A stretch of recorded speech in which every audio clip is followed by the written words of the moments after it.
Je vais démarrer, parce qu'en même temps, après, je ne vais pas vous mettre en retard pour le cocktail. Donc, bon, merci à toutes et tous d'être là, nombreuses et nombreux. En fait, alors, là, je vais vous présenter, donc, alors, pas le 3CA BTP comme a pu le présenter mon collègue précédemment, mais le projet, le programme pluriannuel que le 3CA BTP a lancé dans le cadre de ses activités de prospective, c'est-à-dire une anticipation des besoins en compétences relatifs à la rénovation énergétique. Alors, euh, quelques chiffres que vous avez. Vous êtes abreuvés, tout comme nous, de chiffres qui aujourd'hui ont un sens, plus ou moins, par rapport aux engagements, à la stratégie nationale bas carbone, à nos engagements en termes de rénovation énergétique. Et donc, il est évident qu'aujourd'hui, pour atteindre ce chiffre de 900 000, environ 900 000 rénovations globales de logements, de rénovation globale et performante de logements par an, eh bien, il nous faut un certain volume de main-d'œuvre pour répondre à la demande.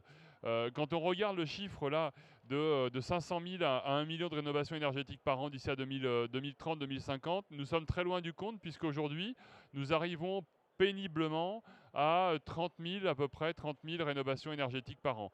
Donc c'est un élément qui est, on va dire, connu, qui est su, que nous retrouvons régulièrement au niveau des acteurs de la filière. Et là, dans les allées d'Energy Meeting aujourd'hui, on est parfaitement conscient de la situation. Et pour atteindre cet objectif, il nous faut environ 200 000 équivalents temps plein supplémentaires, donc 200 000 recrutements supplémentaires pour répondre à la demande. Euh, pour ceux qui étaient là tout à l'heure, et aujourd'hui, nous avons à peu près 103 000 apprentis du BTP et environ 200 000 apprenants dans le secteur de la construction aujourd'hui. Vous vous rendez bien compte que nous ne sommes pas en capacité de répondre à la demande, surtout à la vitesse à laquelle la massification doit se faire. En gros, pour former un, un jeune, un primo entrant dans le secteur de la construction, et je ne parle même pas de la rénovation énergétique, c'est à peu près 4 ans. Donc vous imaginez bien que pour arriver à un maximum, à une pleine puissance de la massification énergétique avec quasiment 900 millions, 900 000 à 1 million de rénovations énergétiques par an, pour engranger ces 200 000 équivalents temps plein sur la rénovation énergétique, eh bien, il nous faut démarrer dès à présent.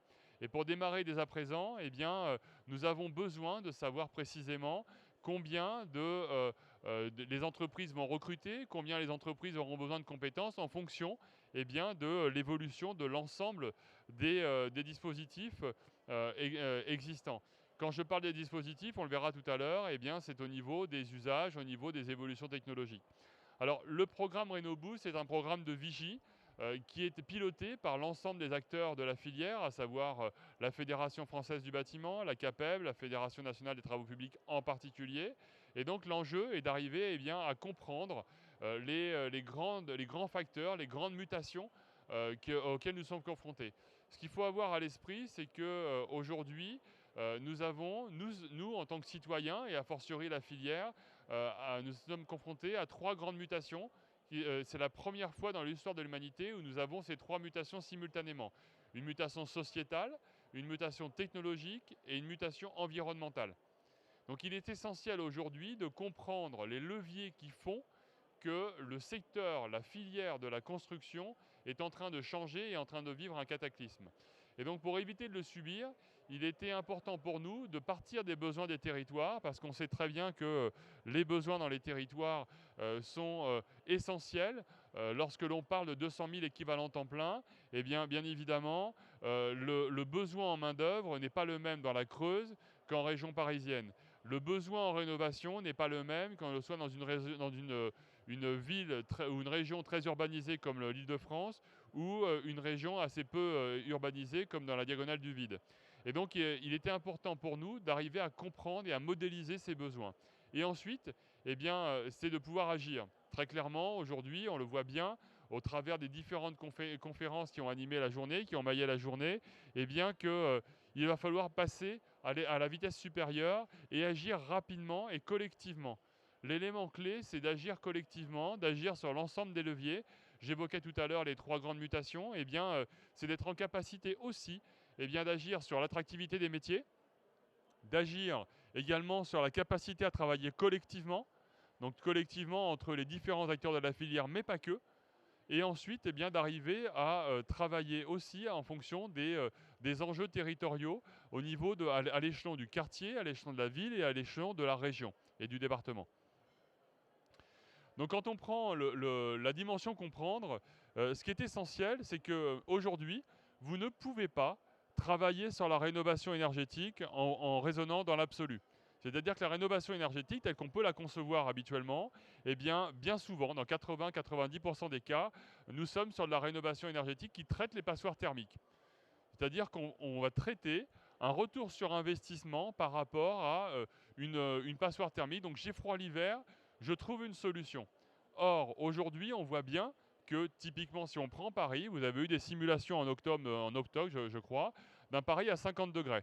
Paris à 50 degrés, c'est une réalité. Paris, dans quelques décennies, donc en 2040, c'est très près de nous, aura le climat de Séville. Et en 2100, Paris aura le climat de Tanger.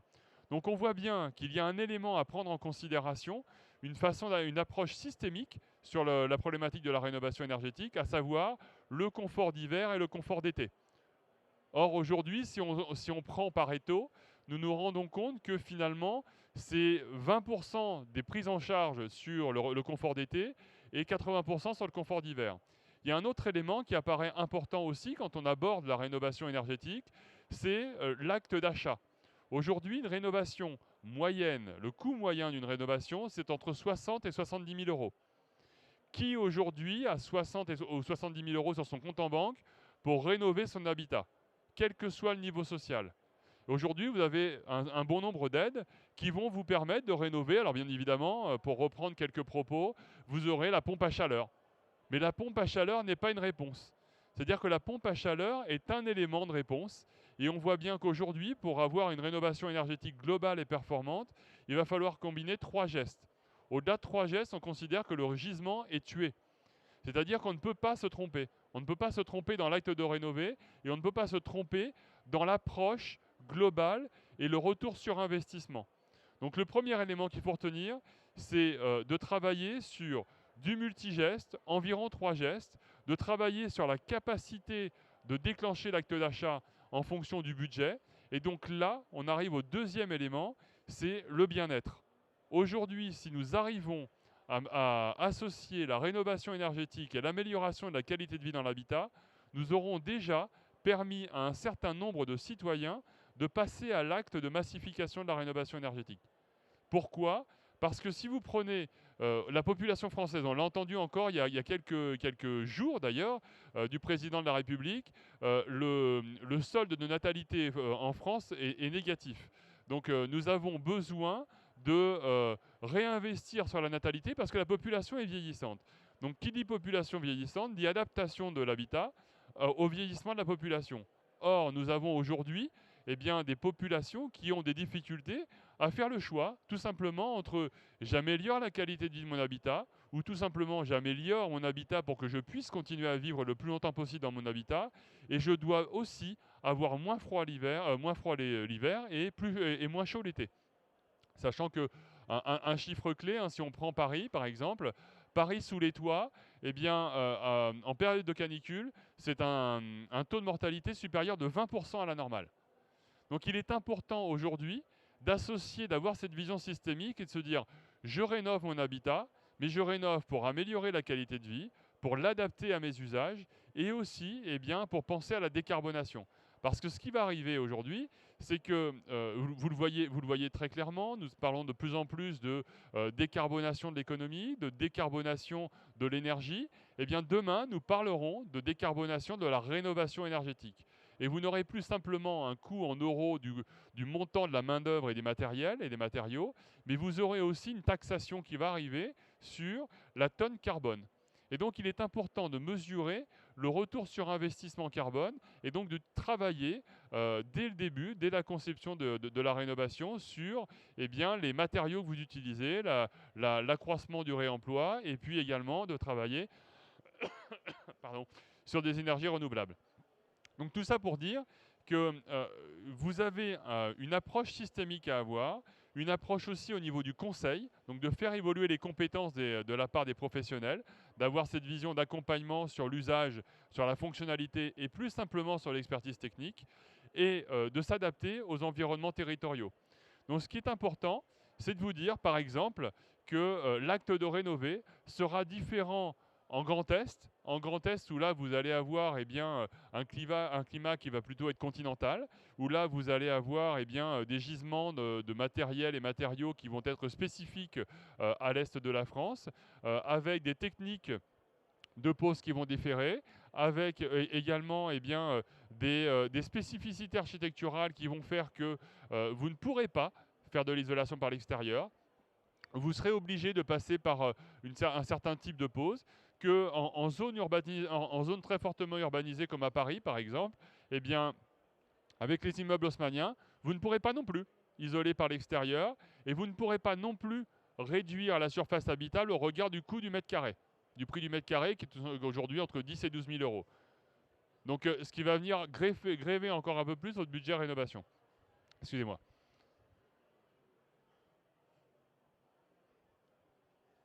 Donc ce qu'il est important de dire, c'est que cette approche territoriale est essentielle au même titre qu'il est nécessaire de prendre en considération les usages et de prendre en considération eh bien, l'approche collaborative et l'approche systémique. Alors maintenant, quand on parle d'agir, eh bien, c'est tout simplement de pouvoir traduire ces besoins en évolution de formation. Un élément qui est intéressant, alors j'espère que personne dans cette salle n'a de grief contre Amazon, mais à la limite je vais prendre la Fnac, c'est à peu près pareil. Eh bien, vous avez aujourd'hui, comme tout à chacun, vous apprêtez à commander votre produit, n'importe lequel, sur votre site préféré de commande en ligne. Eh bien, en fait, les algorithmes ont déjà déterminé vos habitudes d'achat et ont déjà fait en sorte que votre commande est quasiment prête à être expédiée. Eh bien, en fait, ce que l'on va faire aujourd'hui avec RenoBoost, donc à horizon début 2025, c'est d'être en capacité de faire comme Amazon. C'est-à-dire de se dire régulièrement, avec un taux de probabilité qui va être plus ou moins fiable en fonction de la proximité avec notre période actuelle, à savoir T0, eh bien, vous allez pouvoir anticiper mécaniquement, avec des algorithmes apprenants, les besoins en formation qui vont jalonner les années à venir, territoire par territoire et grande ville par grande ville. Et ce qui est intéressant, c'est que vous allez pouvoir aussi eh bien, déterminer ces évolutions de besoins, les croiser avec les évolutions technologiques, les évolutions climatiques et également eh bien, les différentes réglementations comme le zéro artificialisation net et comme bien évidemment les évolutions sociologiques qui intéressent aujourd'hui par exemple les grandes localités et les grandes régions. Donc ce qui est important, c'est que l'action doit être territorialisée au même titre que la modélisation de la donnée. Alors, le programme est assez, on va dire, est assez simple. Donc c'est un programme pluriannuel qui a commencé par la rénovation énergétique, qui se poursuit avec la rénovation au niveau d'un quartier, au niveau de la ville, et qui va très rapidement être orienté sur la ville durable, donc être en capacité d'appréhender la ville avec l'ensemble des dispositifs. Je reviens sur mon exemple de Paris.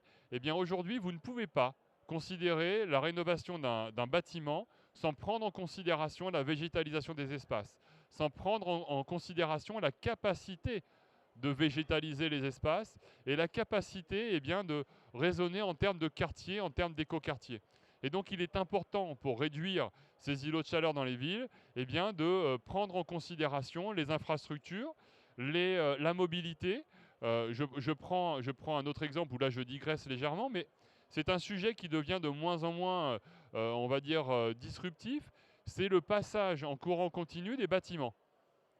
Aujourd'hui, c'est un élément qui va arriver. On voit bien que les grands acteurs comme Legrand, Schneider, qui étaient plutôt réfractaires à une époque, sont de plus en plus enclins à réfléchir à ces solutions-là, tout simplement parce que nos voitures deviennent des piles, deviennent des accus qui sont aujourd'hui des récepteurs et qui demain, et d'ailleurs ça commence déjà, deviendront des batteries ambulantes qui viendront recharger les bâtiments en fonction des besoins et des territoires. Donc il est important aujourd'hui d'avoir cette vision pluriannuelle et de se dire, eh bien, 2024, une structuration et un déploiement d'un dispositif dans les territoires. Et ensuite, eh bien, de capitaliser, d'optimiser le dispositif pour en faire un outil qui nous permette de croiser des données très complexes, à savoir les données climatiques, les données sociétales et environnementales, les données économiques et les données technologiques pour arriver à aboutir eh bien, à du prédictif sur les besoins en compétences et les besoins en recrutement de la filière. Et bien évidemment, ce mécanisme-là peut être dupliqué quels que soient les secteurs d'activité, puisqu'on voit, hein, par exemple, que cette notion d'industrialisation, aujourd'hui, ça fait partie de l'ADN de l'automobile, et donc ça peut être facilement transposable au secteur de la construction ou à d'autres environnements. Alors, si on prend les résultats en grand test, eh bien, en fait, là, vous avez une estimation qui vous montre qu'en fonction des scénarios, eh bien, nous avons une carence au niveau des besoins, au niveau de la fourniture de compétences, au niveau du pourvoiement des compétences. Et donc, ce qui est intéressant, c'est de voir que sur cette courbe-là, qui aujourd'hui est statique, eh bien, nous pouvons faire évoluer de manière dynamique au travers des simulations eh bien, les prévisions en termes de métiers à partir des bouquets de gestes. Et donc, quand on regarde les données clés qui ont été remontées sur Grand Est, eh bien, on fait émerger les métiers les plus concernés par la rénovation énergétique en Grand Est. Et donc, lorsque l'on compare avec une autre étude qui a été menée en Occitanie, eh bien, on voit qu'en fonction des différentes caractéristiques du territoire, ces métiers-là restent à peu près les mêmes, avec des techniques métiers qui vont évoluer, mais avec des volumes qui sont fortement différents.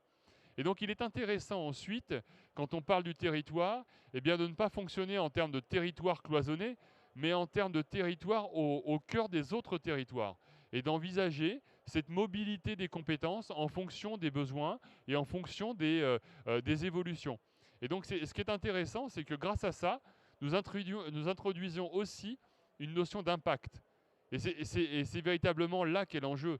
C'est qu'aujourd'hui, nous ne sommes pas en capacité de mesurer l'impact des formations dans la qualité et la performance de la rénovation énergétique. Demain, avec un dispositif tel que celui qui est proposé, eh bien, nous arriverons à mesurer jusqu'à la qualité de la performance de la rénovation en fonction de l'alignement des formations, que ce soit des formations initiales, donc des formations longues ou des formations courtes. À savoir que le dernier kilomètre de la formation d'aujourd'hui deviendra probablement le cœur du dispositif de formation de demain. Donc c'est ce qu'il est intéressant d'avoir en tête, c'est que notre dispositif est un dispositif prédictif qui doit imaginer ce qui sera demain, mais qui n'est pas encore aujourd'hui.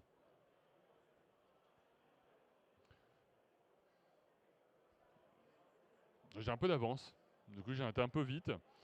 Donc, alors, l'élément qui est important, c'est que par rapport aux scénarios qui sont proposés, eh bien, c'est de pouvoir aujourd'hui définir des scénarios plutôt optimistes, plutôt technologiques, un peu à l'instar de l'ADEME, par exemple. L'ADEME qui a 4 scénarios, un scénario qui est très frugal, un scénario qui est très basé sur la technologie.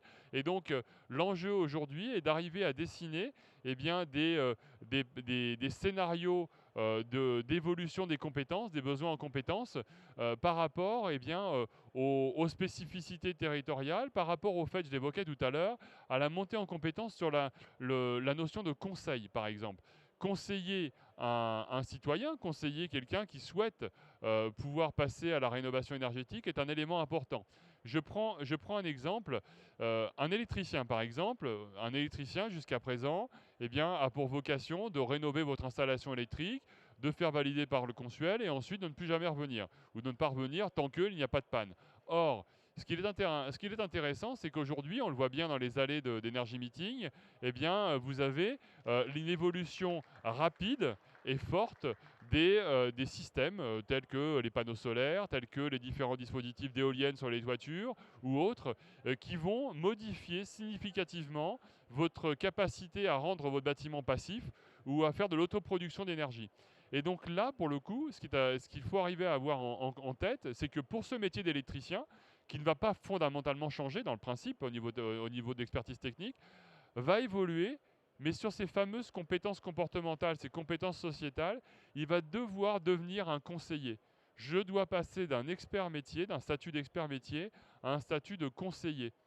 Et qu'un conseiller qui va être en capacité d'accompagner l'usager sur ses usages, l'évolution de ses usages, le sensibiliser, et en même temps de pouvoir faire du prédictif sur l'évolution du bâtiment, l'évolution de la technologie, l'évolution, pour accompagner finalement ce bâtiment vers un terme que l'on retrouve de plus en plus, c'est cette réversibilité des usages. C'est d'être en capacité finalement d'arriver à, au travers d'une rénovation, rendre un bâtiment qui a été conçu pour un usage spécifique, l'habitation, et de transformer ce bâtiment au fur et à mesure des besoins et des étapes de la vie des occupants. J'achète une maison, nous sommes deux, nous devenons trois, nous devenons quatre, nous devenons X, et nous redevenons deux avec des besoins différents. Et c'est bien là qu'est la nécessité d'anticiper les usages et de travailler sur notre sujet, c'est de pouvoir accompagner l'évolution du bâtiment en même temps que l'évolution des comportements, des attentes, je me suis perdu dans ma phrase. Et accompagner l'évolution des bâtiments en fonction de l'évolution des attentes des occupants. Voilà. Donc c'est le cœur de notre sujet. Et ce que je vous propose, c'est de pouvoir amorcer un micro-débat pour les quelques 10 minutes qu'il nous reste.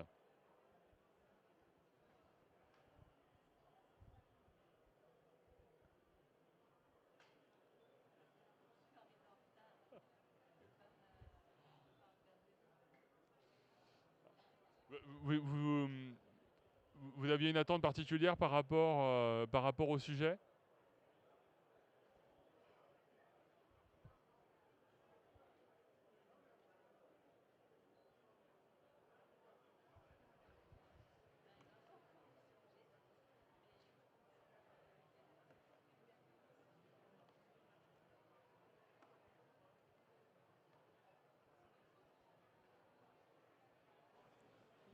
Merci, bonjour. Donc, je suis Ophélie Berthou, je suis maître d'œuvre. Je suis vraiment en retard dans cette conférence, donc je vais avoir des difficultés à raccrocher sur le sujet, mais peut-être que. Donc, moi, j'ai un devoir de conseil, de façon déontologique, donc c'est vrai que c'est intéressant de effectivement sensibiliser aussi bien l'usager que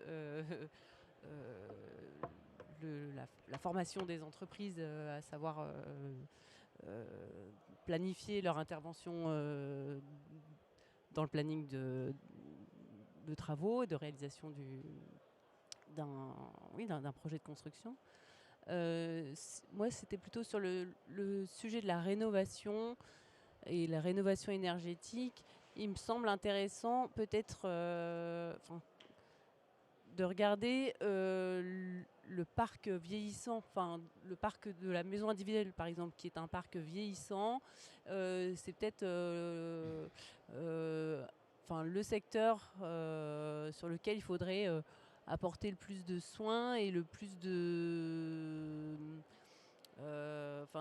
comment ordonnancer en fait ce parc qui est vieillissant, et est-ce que on va commencer par changer le réseau d'eau avant de changer une chaudière, ou est-ce que ça va avant le remplacement des menuiseries? Enfin, il y a vraiment une complexité qui est il y a un fil d'Ariane comme ça qui est un peu à trouver. Ouais. Voilà, Alors, mais...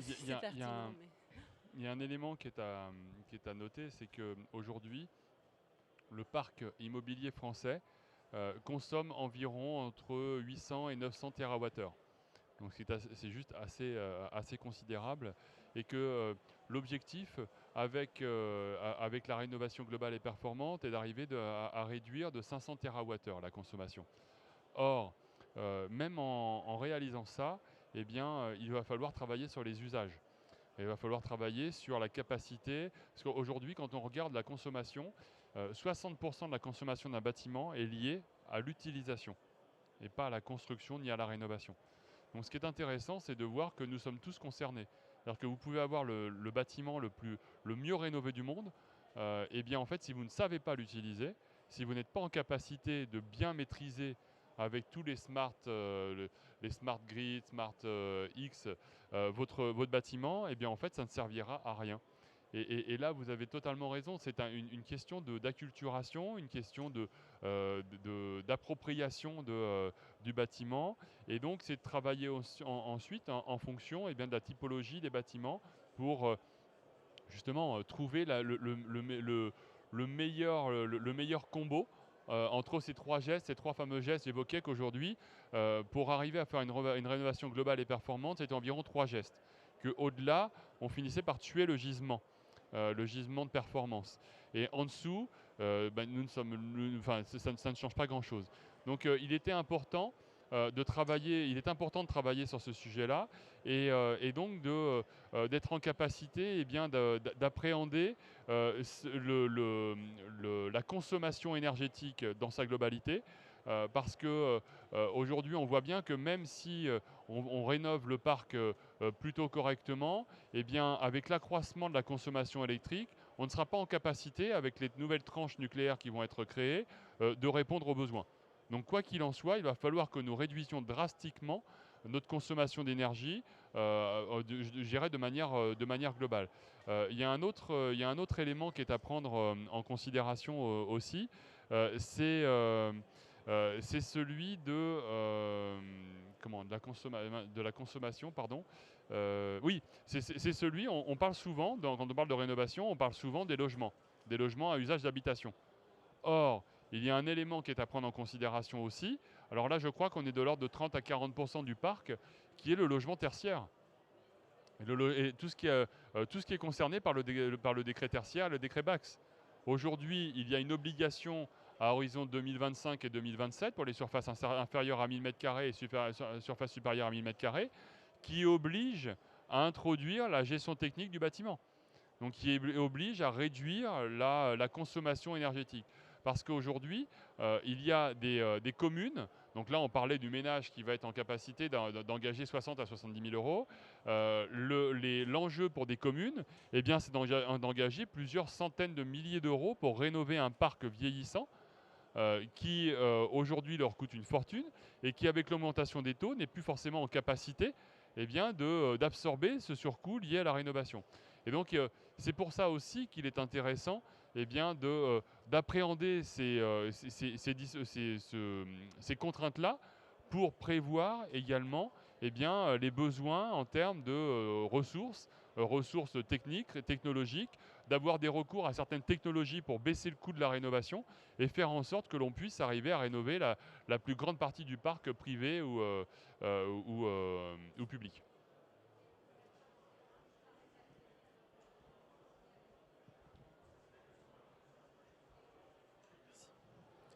Bonjour monsieur. Bonjour. Alors je suis arrivé encore plus en retard que vous parce que je profitais d'une personne avant qu'elle quitte le salon. Mais alors je ne sais pas si vous l'avez évoqué, mais je la pose du coup, désolé si je vais être redondant. Je vois dans vos scénarios de réponse, vous n'abordez pas l'étiquette B, enfin en gros l'objectif BBC, si j'ai bien compris. Et si c'est un positionnement, pourquoi dans ce cas-là? Est-ce que vous avez estimé que c'était trop compliqué, trop cher, ou c'était pas encore le temps pour les artisans d'être accompagnés, formés et avec quels moyens aussi derrière?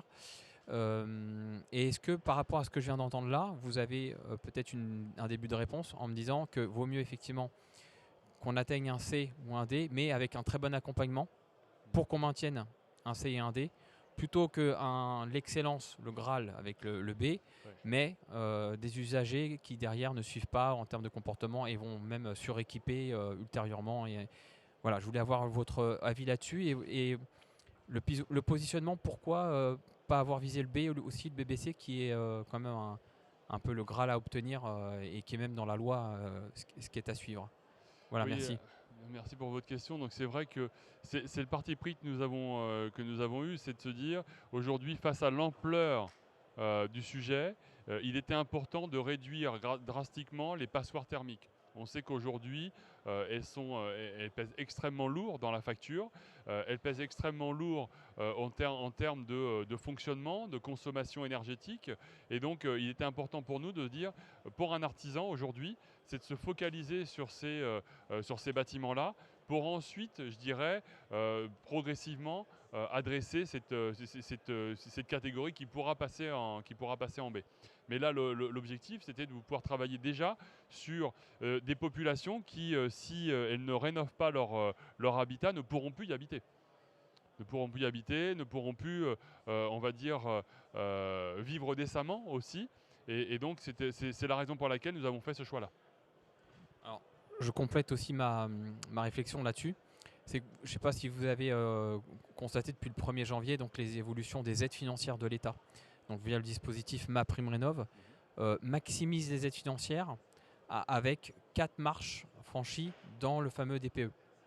Alors si on était en passoire pour passer jusqu'au C, on n'est pas forcément, vous voyez ce que je veux dire tout de suite, c'est que dans la réflexion qu'il y a autour des scénarios et de vos réponses, on peut peut-être passer à côté d'une maximisation de l'optimisation des aides financières. Ça peut être comme un... Enfin, vous voyez, là, je suis en train de vous dire en fait de ne pas fermer la porte totalement peut-être à cette question de la classe B, mais qui, c'est vrai, nécessite un accompagnement des professionnels beaucoup plus poussé. Tout à fait. Alors après, c'est vrai que nous, c'est ce que j'évoquais, notre positionnement n'est pas tant économique, mais nous partons d'une analyse économique, financière et, je dirais, technique du bâtiment pour aboutir sur des besoins en compétences. Donc nous sommes partis du postulat de départ qu'il nous faut 200 000 équivalents temps plein d'ici à 2030 pour arriver à rénover ces fameux 900 000 logements par an. Donc, mais en tout cas, oui, je prends vos éléments en compte. C'est ce qui va permettre d'accélérer la massification au travers de ces nouvelles primes. Tout à fait. Merci.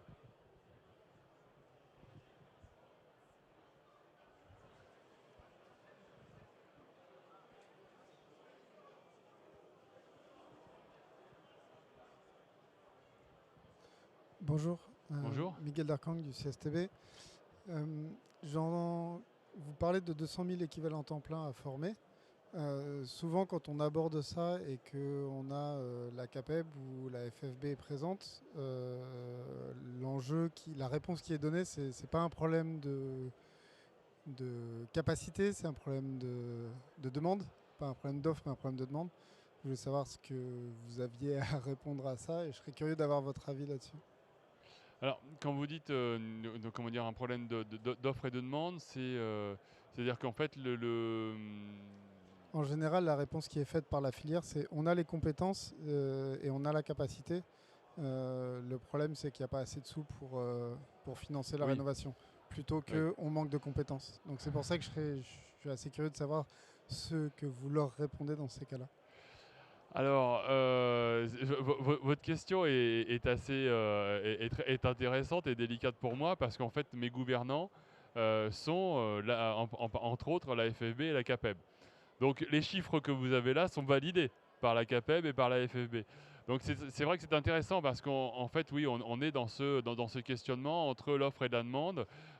Aujourd'hui, ils ont pleinement conscience que, étant à la manœuvre sur ces sujets de la formation professionnelle, eh bien, comme je disais tout à l'heure en préambule, il y a à peu près 103 000 apprentis qui sortent des centres de formation par an, qui sont en formation par an, et donc il y en a à peu près un gros tiers qui sort. C'est-à-dire que nous sommes à peu près à 30 000 primo-entrants, sans compter bien évidemment les sorties du secteur de la construction. Donc on est à peu près à réellement 20 000 par an qui sortent et qui rentrent dans le secteur de la construction. Donc ce qui fait que c'est à peu près 10% des besoins en main-d'œuvre. Donc maintenant, il y a effectivement une question de demande. Donc c'est pour ça que les pouvoirs publics ont réagi, ont répondu favorablement en rehaussant les primes d'accompagnement pour faciliter la rénovation. Mais la réponse que je formule à ça, c'est qu'il ne faut pas regarder de manière silotée. Il faut arriver à travailler simultanément sur les deux chocs, le choc des compétences, des besoins en compétences, et le choc d'achat, le choc de capacité financière des ménages à pouvoir engager la rénovation énergétique. Et si je peux, une petite question complémentaire sur les 5 scénarios de montée en compétences que vous affichez, quelle est la partie qui est de la formation initiale et qu'est-ce qui est de la formation continue? Puisqu'on sait que c'est quand même difficile de disponibiliser du temps pour les professionnels. Pour la formation continue aujourd'hui, c'est un vrai défi. Alors oui, tout à fait. Alors, sachant que l'âge moyen d'un salarié dans le BTP, d'un chef d'entreprise, c'est 45 ans. Donc avec un niveau de formation qui est... alors 96% des entreprises du BTP ont moins de 20 salariés, 90 ont moins de 10 salariés. Donc on est sur des populations qui ne sont pas des populations qui ont fait de grandes études et qui ont un besoin de formation technique important. Enfin, on va dire un renouvellement des compétences. Et donc là, il est bien évident sur le champ qui est évoqué que nous devons travailler sur la formation continue, plus sur la formation continue que sur la formation initiale. Aujourd'hui, nous avons toujours les 100 diplômes et donc dans ces 100 diplômes, nous injectons des composantes environnementales, économie circulaire, des composantes liées à la rénovation énergétique, tous les éléments que j'évoquais. Donc ça va devenir intrinsèque, ça va devenir en natif. Et donc là, les éléments qui sont évoqués, c'est d'adapter des parcours, des dispositifs de formation continue qui répondent aux besoins des entreprises dans chacun des territoires. Donc là, je dirais que nous sommes à 90% de formation continue et 10% de formation initiale. Voilà. Parce que de fait, aujourd'hui, avec FIBAT, par exemple, FIBAT qui permet de former les formateurs, qui permet d'accompagner la montée en puissance des parcours de formation initiale, avec, mon collègue tout à l'heure évoquait l'intégration de différents éléments sur les enjeux de la rénovation globale et performante. Bien, tous ces éléments-là sont intégrés de fait dans les parcours de formation.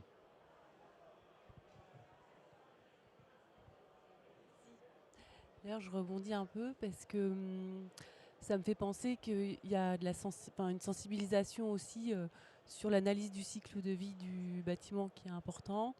Donc former tous ces métiers sur, je sais pas, quelqu'un qui est poseur de moquette, là, il n'est pas dans votre registre de position, mais il y a peut-être d'autres métiers qu'il faut intégrer dans votre tableur.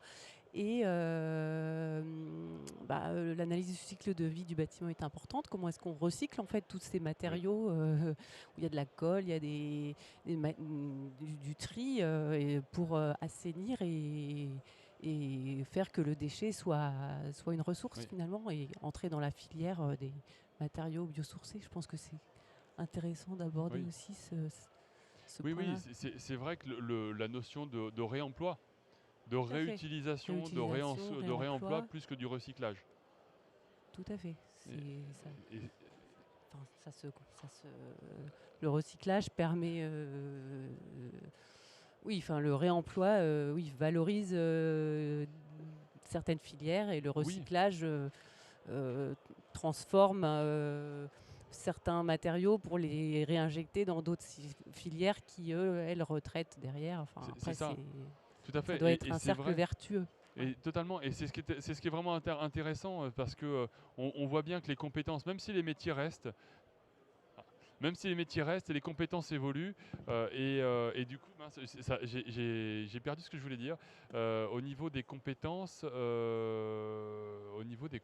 Oui, des compétences métiers, oui, c'est ça. Après, il y a des certifications, j'imagine, après à accorder à chacun de ces corps de métier sur les savoir-faire et qui va contrôler aussi, qui délivre la compétence sur ces nouveaux savoir-faire. Pour vous compléter. Tout à fait, totalement d'accord avec vous. Bon, je crois que je suis arrivé au bout. Merci beaucoup, merci pour vos questions, merci.